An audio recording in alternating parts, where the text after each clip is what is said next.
बिस्मिल्लाहिर्रहमानिर्रहीम। दोस्तों, अगर आपको इस्लामिक हिस्ट्री और मुस्लिम योद्धाओं का इतिहास फुल डिटेल में पढ़ना है तो आप ये किताबें जरूर खरीदें। सभी किताबों का लिंक डिस्क्रिप्शन में दे दिया गया है। अस्सलामुअलैकुम दोस्तों, मेरा नाम आसिफ खान और आप देख रहे हैं इंडियन मुस्लिम। दोस्तों, मुसलमानों पर अक्सर ये इल्जाम लगाया जाता है कि मुसलमानों ने इस दुनिया के लिए कुछ नहीं किया, मुसलमानों ने इस दुनिया के डेवलपमेंट में कोई रोल अदा नहीं किया। क्या ये दावा सच है? हम जब भी साइंस यानी विज्ञान का नाम सुनते हैं तो हमारे दिमाग में सिर्फ वेस्टर्न कंट्रीज और वहाँ के वैज्ञानिकों का ही ख्याल आता है। हम सिर्फ आइंस्टीन, न्यूटन, गैलीलियो वगैरह को ही जानते हैं। क्यों? क्योंकि हमें यही पढ़ाया गया, यही सिखाया गया और जबरदस्ती हमें इन्हीं की शक्लें बार बार दिखाई गई। मगर दोस्तों, जब हम विज्ञान का इतिहास पढ़ते हैं तो पता चलता है कि जिस दौर में पूरी दुनिया अंधेरे में डूबी थी, उसी दौर में अरब के मुस्लिम वैज्ञानिक पूरी दुनिया को विज्ञान की रोशनी से रोशन कर रहे थे। वो मुस्लिम वैज्ञानिक ही थे जिनको देखकर यूरोप के वैज्ञानिकों ने विज्ञान सीखी थी। इन्हीं मुस्लिम वैज्ञानिकों में एक वैज्ञानिक थे इब्नुल हैशम, जिन्होंने आज से 1000 साल पहले ही कैमरे का आविष्कार कर लिया था, जिनको फादर ऑफ मॉडर्न ऑप्टिक्स कहा जाता है, जिन्होंने दुनिया को बताया कि हमारी आंखें कैसे चीजों को देख पाती हैं, जिन्होंने लाइट यानी रोशनी पर रिसर्च करके पूरी दुनिया को चौंका दिया था।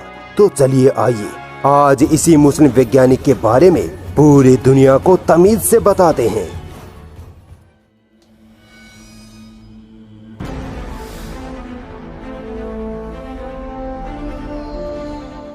दोस्तों, आज से लगभग 1000 साल पहले सन 965 ईस्वी में इराक के बसरा में इब्नुल हैशम का जन्म हुआ था। इब्नुल हैशम एक महान फिजिसिस्ट थे। अपने शुरुआती दौर में इब्नुल हैशम एक सरकारी मुलाजिम थे, मगर वो अपने इस काम से खुश नहीं थे, इसलिए उन्होंने अपनी नौकरी छोड़ी और वैज्ञानिक खोजों में लग गए। इब्नुल हैशम एक हाफिज कुरान थे। वो अपने वैज्ञानिक इल्म के लिए कुरान को ही आधार बनाते थे।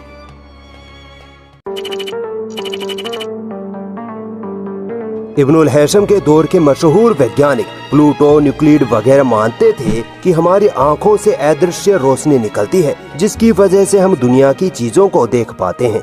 मगर इब्नुल हैशम का मानना था कि हमारी आंखों से कोई रोशनी नहीं निकलती, बल्कि रोशनी देने वाले सोर्स जैसे सूरज, मोमबत्ती वगैरह की रोशनी जब किसी चीज से टकराकर हमारी आंखों में पड़ती है, तब हमारा दिमाग फौरन उस चीज की सही तस्वीर हमारी आंखों में बना देता है और तब हमें वो चीज दिखाई देती है।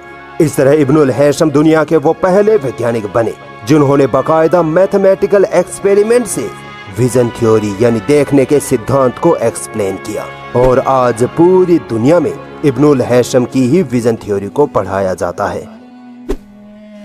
इब्नुल हैशम वो पहले वैज्ञानिक थे जिन्होंने आंखों की संरचना का डायग्राम सबसे पहले बनाया था और इसमें नर्व सिस्टम को भी एक्सप्लेन कर दिया था।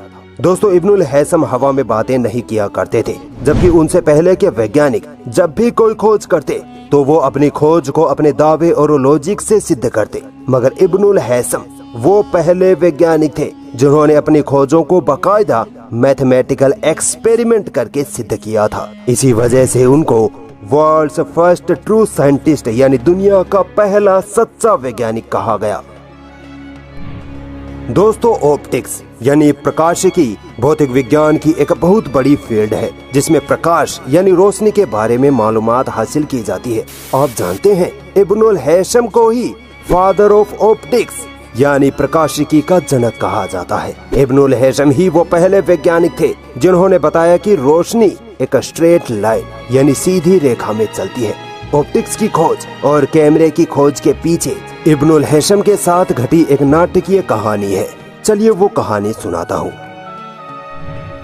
इजिप्ट यानी मिस्र में एक नदी है नील नदी। उस वक्त नील नदी में काफी बाढ़ आया करती थी, जिससे शहर को काफी नुकसान होता था, मगर कोई इसका हल नहीं निकाल पा रहा था। इब्नुल हैशम ने इस परेशानी पर कहा था कि अगर मुझे मौका मिले तो मैं नील नदी पर एक डैम बनाकर बाढ़ को कंट्रोल कर सकता हूँ। जब ये बात मिस्र के खलीफा अल हकीम तक पहुंची कि ईरान के बसरा का एक वैज्ञानिक ऐसा दावा करता है, तो खलीफा ने इब्नुल हैशम को फौरन इजिप्ट बुला लिया। इब्नुल हैशम को नील नदी पर डैम बनाने का काम सौंप दिया गया, मगर जल्द ही उनको रियलाइज हो गया कि इट्स इम्पॉसिबल, मुझसे ये नहीं हो पाएगा। इब्नुल हैशम को इस बात का भी पूरा अंदाजा था कि खलीफा उसे उसकी इस नाकामयाबी पर छोड़ने वाला नहीं है, और हुआ भी ऐसा ही। खलीफा अल हकीम ने इब्नुल हैशम को मौत की सजा सुना डाली। एक महान वैज्ञानिक अब मरने वाला था, मगर उसी पल इब्नुल हैशम ने पागल होने का नाटक शुरू कर दिया, बहकी बहकी बातें करना और अजीबो गरीब हरकतें करनी शुरू कर दी, क्योंकि इब्नुल हैशम को पता था कि इस्लामी कानून के हिसाब से किसी पागल को मौत की सजा नहीं दी जा सकती। इसलिए खलीफा ने इब्नुल हैशम को हाउस अरेस्ट यानी पूरी सुख सुविधा के साथ जेल में बंद करवा दिया। बस यही वो जगह थी जहां इब्नुल हैशम ने ऑप्टिक्स के कई नियमों का आविष्कार किया। यही वो जेल थी जहां कैमरे के मूल सिद्धांत का आविष्कार हुआ।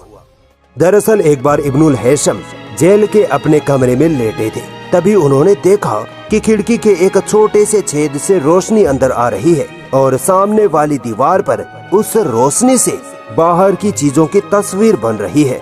बस यही वो पल था जिसने ऑप्टिक्स के महान वैज्ञानिक को जन्म दिया। इसी जेल में बैठे बैठे इब्नुल हैशम ने अपने मैथमेटिकल एक्सपेरिमेंट से ये साबित किया कि रोशनी एक सीधी लाइन में चलती है।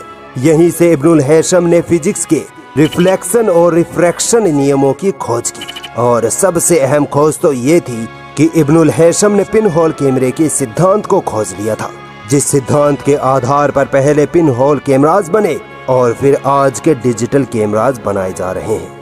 इब्नुल हैशम को 10 सालों तक जेल में रखा गया, और इस वक्त में उन्होंने ऑप्टिक्स पर इतनी जबरदस्त स्टडी करी कि उन्होंने ऑप्टिक्स पर 7 खंडों की पूरी किताब लिख डाली, जिसे किताब अल मनाजिर यानी बुक ऑफ ऑप्टिक्स के नाम से जाना जाता है। जिस कमरे में उन्होंने अपने एक्सपेरिमेंट किए उसे उन्होंने अल बैत अल मुस्लिम नाम दिया, जिसे बाद में लैटिन भाषा में कैमरा ऑब्स्क्यूरा कहा गया, और यही से कैमरा शब्द की शुरुआत हुई।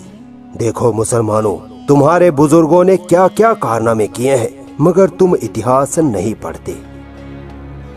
12वीं सदी में इब्नुल हैशम की लिखी बुक ऑफ ऑप्टिक्स किताब को लैटिन में ट्रांसलेट किया गया, जिसके बाद तो पूरी दुनिया में तहलका मच गया। इब्नुल हैशम की ऑप्टिक्स और विजन की खोजों ने सदियों पुरानी गलतफहमियों को पलटकर रख दिया। कई वैज्ञानिकों ने अपनी ही थ्योरीज को गलत साबित होते देखा, यहाँ तक कि रोजर बेकन, जॉनसन केपलर और लियोनार्डो दा विंची जैसे महान वैज्ञानिकों को भी ऑप्टिक्स की नॉलेज के लिए इब्नुल हैशम की किताब अल मनाजिर को पढ़ना पड़ा। इब्नुल हैशम की ये किताब 16वीं सदी तक दुनिया की हर स्कूल, कॉलेज, यूनिवर्सिटी में पढ़ाई जाती रही। इतना ही नहीं, इब्नुल हैशम ने विज्ञान पर तकरीबन 96 किताबें लिखी थी, जिनमें से सिर्फ 50 या 60 किताबें ही बरामद हो पाई थी, जिनमें चांद की रोशनी, तारों की रोशनी, छाया कैसे बनती है, लेंस पर रोशनी के इफेक्ट्स वगैरह की वैज्ञानिक जानकारियां भरी पड़ी थी। मगर दोस्तों, अफसोस इस बात का होता है कि जब यूरोप के अंग्रेजों को लगने लगा कि एक मुसलमान वैज्ञानिक इतनी वैज्ञानिक खोजें कैसे कर सकता है, तो अंग्रेजों ने इब्नुल हैशम को इतिहास से गायब करने के लिए उनका नाम इब्नुल हैशम से अल हैज़ेन कर दिया, ताकि दूसरे लोग तो क्या, मुसलमान भी इस नाम को पढ़ें तो उनको भी पता ना चले कि अल हैज़ेन एक मुस्लिम वैज्ञानिक था। इब्नुल हैशम ने ना सिर्फ ऑप्टिक्स पर काम किया था, बल्कि उन्होंने mechanics, astronomy, motion of planets, math, geometry, number theory, calculus, engineering, philosophy, theology वगैरह कई अन्य साइंस की फील्ड में भी कई खोजें की थी। यूनेस्को ने साल 2015 को इब्नुल हैशम के सम्मान में इंटरनेशनल ईयर ऑफ लाइट घोषित किया था। चांद के एक हिस्से का इब्नुल हैशम के सम्मान में अल हैज़ेन नाम रखा गया है। सन 1040 में इब्नुल हैशम का देहांत हो गया था। दोस्तों, अगर आपको इस्लामिक हिस्ट्री और मुस्लिम योद्धाओं का इतिहास फुल डिटेल में पढ़ना है तो आप ये किताबें जरूर खरीदें। सभी किताबों का लिंक डिस्क्रिप्शन में दे दिया गया है।